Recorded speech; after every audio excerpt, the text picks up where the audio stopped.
And it was, very important for the people to see the morals of the fighters, how they were during the war, after all what happened, after losing the command, after enduring all of these painful losses.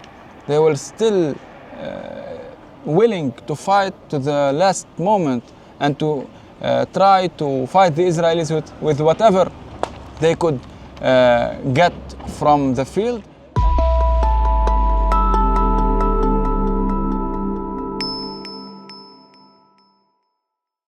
Hey everybody, this is Laith Marouf from Free Palestine TV, and we are in Jbaa in the Iqlim al-Tufah area, or the apple region in South Lebanon. Before we continue with this report, I ask you to press the subscribe button on whatever social media platform you're watching this on, and to go to our website, freepalestine.video, to donate so we can continue bringing you this unique content. The reason we came here is that just a few days ago there was this attack on a civilian home. Listen.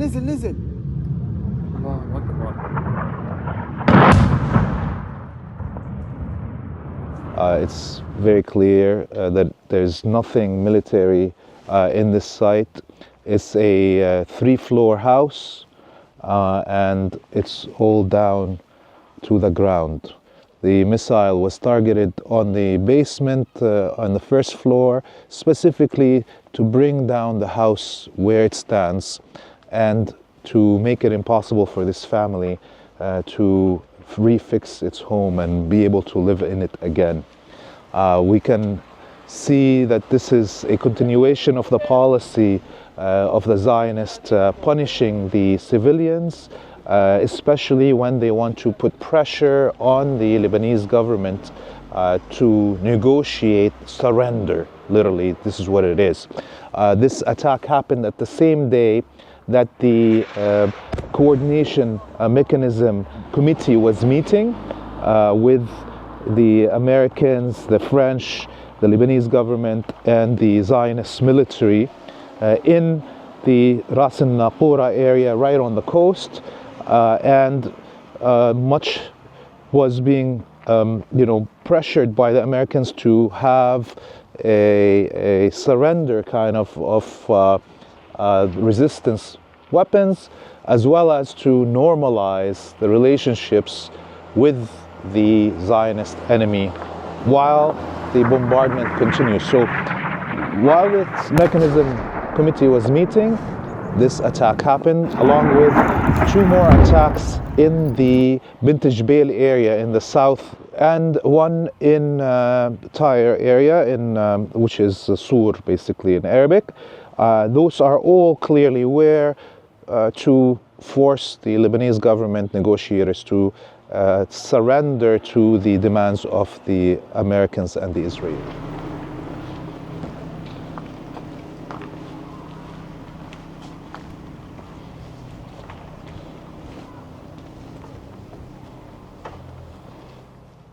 Hadi, clearly the explosion here affected the trees.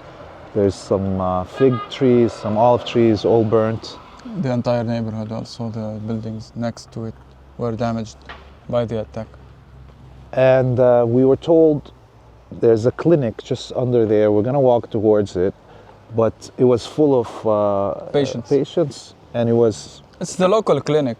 People here, because they can't just keep going to the hospital in Saida or in Nabatiya each time they have any problem.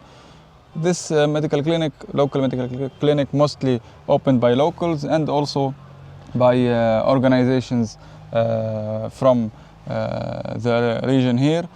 It was threatened and warned by the Israelis. They called them, they told them that they have to evacuate the clinic or they are not responsible for the lives. And tons of patients were panicking. Of course. And plus, the attack happened at the time of school ending. So there was a lot of civilians coming out in their cars, bringing their kids from schools.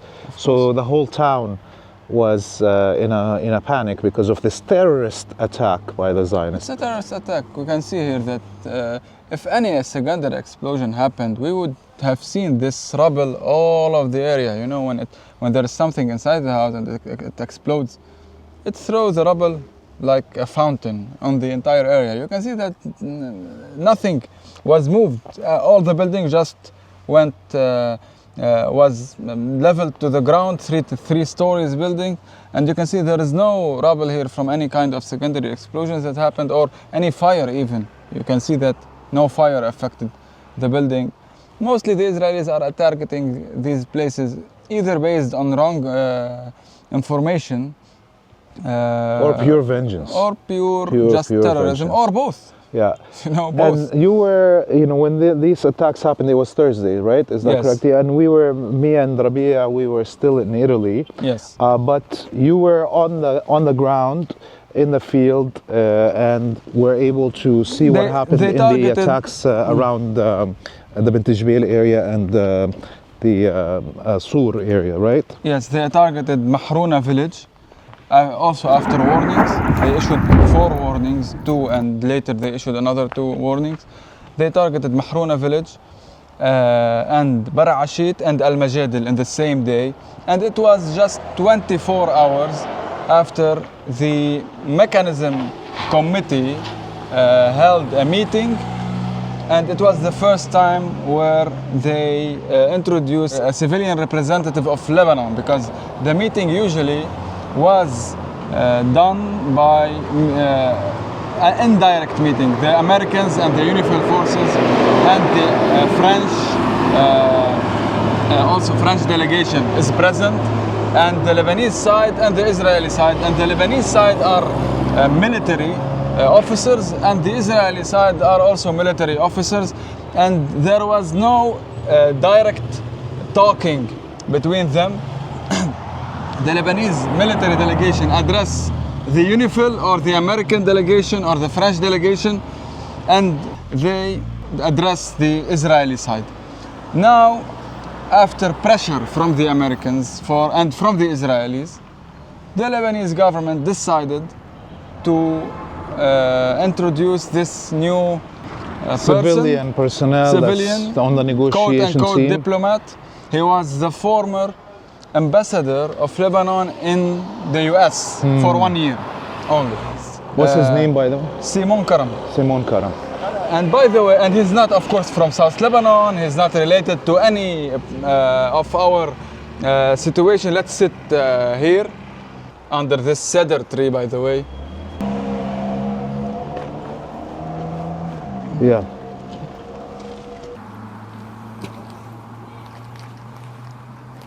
Simon Karam was an ambassador for Lebanon in the US for 1 year, and he had a problem with the government back then.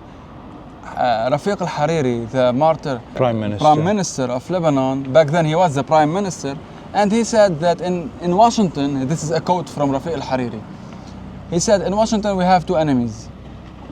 The Israeli ambassador and lobby, and Simon Karam. Imagine, he was always framed as the, American's man in America's man in the Lebanese side. He's not Lebanese man in the US. Yes. And this is why later he was never granted any diplomat position in the US or anywhere. Sometimes, you're not working in the US, they take you to another place.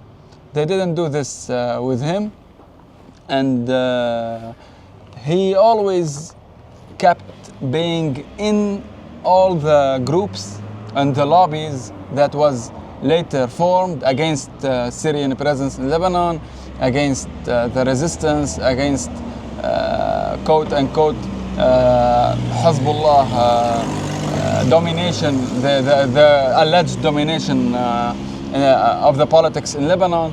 This is the regular American agenda, propaganda. He was one of the main figures in it. So this was one of the things that came out from the beginnings of these meetings. There was a few other things that clearly are pressuring us now We have the deadline for handing over Yes. weapons.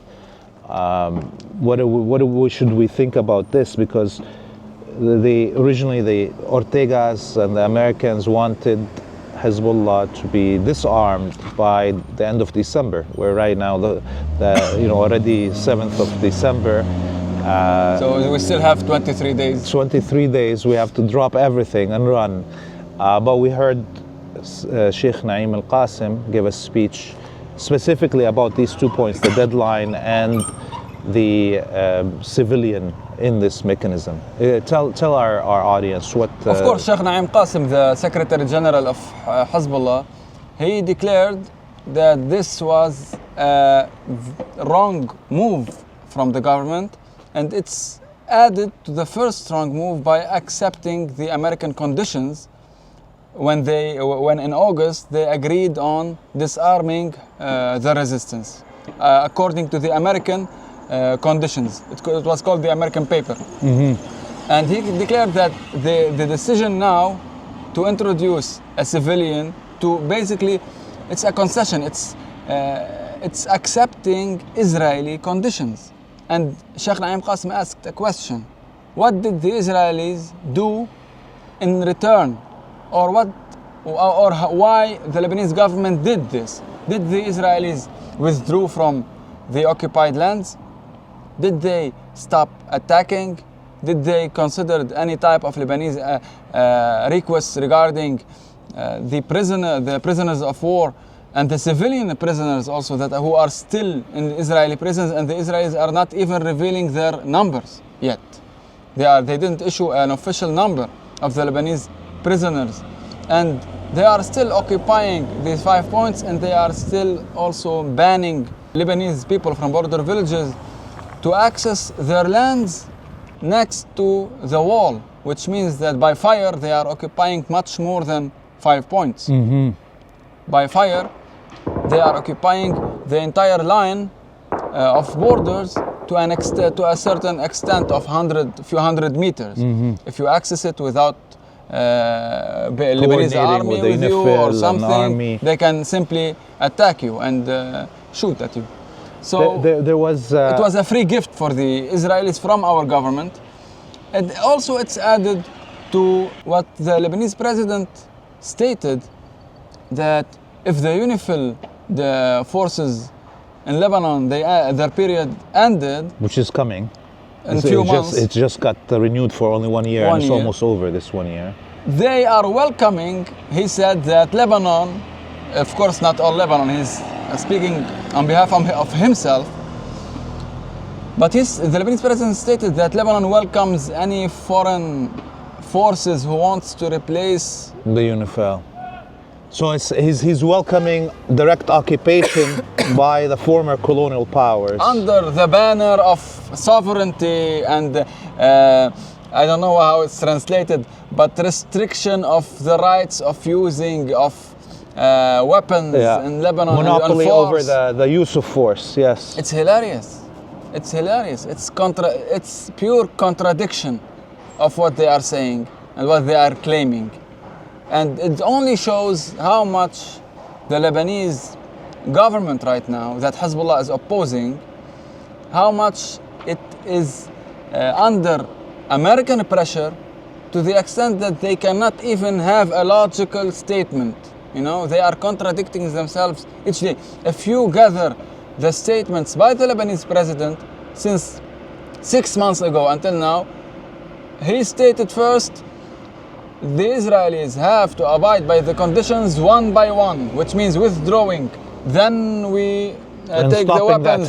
Then. Later, they issued the August decision by the government to disarm Hezbollah, without, of course, the Israelis withdrawing. Later, and now we are in a situation where we really can't understand. There's now this thing about that the government, and of course under the pressure of the Americans and the Israelis, want to start inspecting private homes. This is a request from the Israelis. And we can imagine that the residents... They didn't apply it yet, because of course people will not accept this, but we can only imagine what's going to happen. So, exactly. So we can imagine the civilians refusing, right? So what is the Lebanese army is not going to do it. They're going to want the UNIFIL to do it, but then the UNIFIL is not going to be here. Maybe it's going to be foreign, German or British soldiers trying, or French soldiers trying to enter homes in Lebanon, because so it is also, in a way, it shows us how detached the Zionists and the Americans and even their tools and collaborators in Lebanon are from reality. They're so detached from reality. They think they can actually go into a private home in South Lebanon and try to search it without and come out safely. Come out safely without with nobody. Any consequences.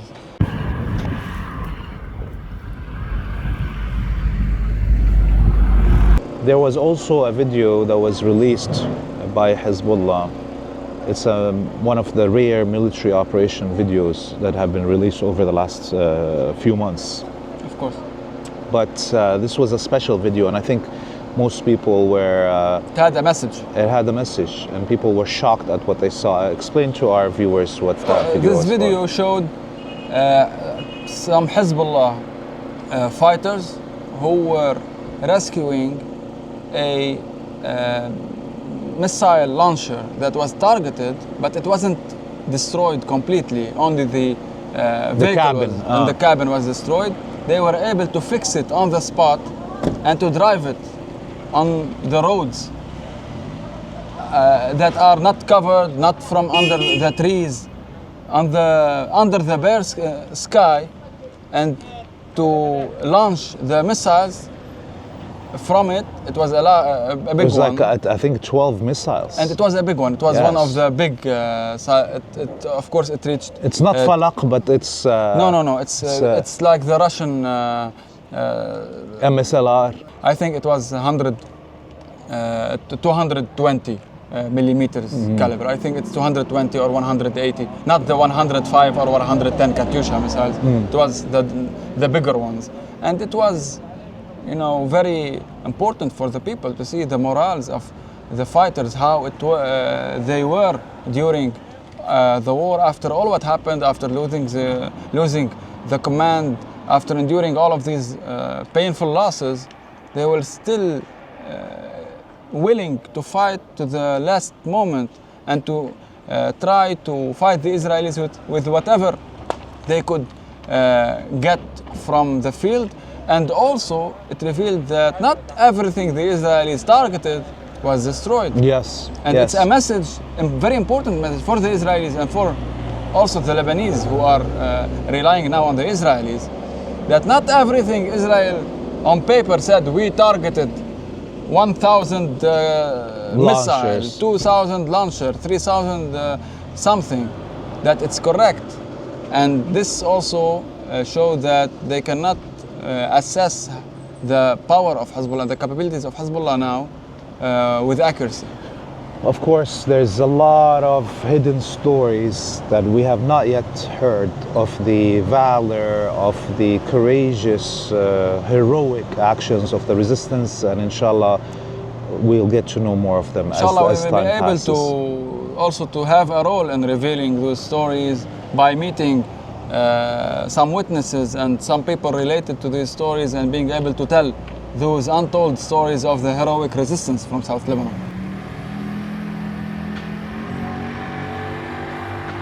So this is in a way the summary of what we saw over the last week when we were away, that you saw yourself, and the latest developments.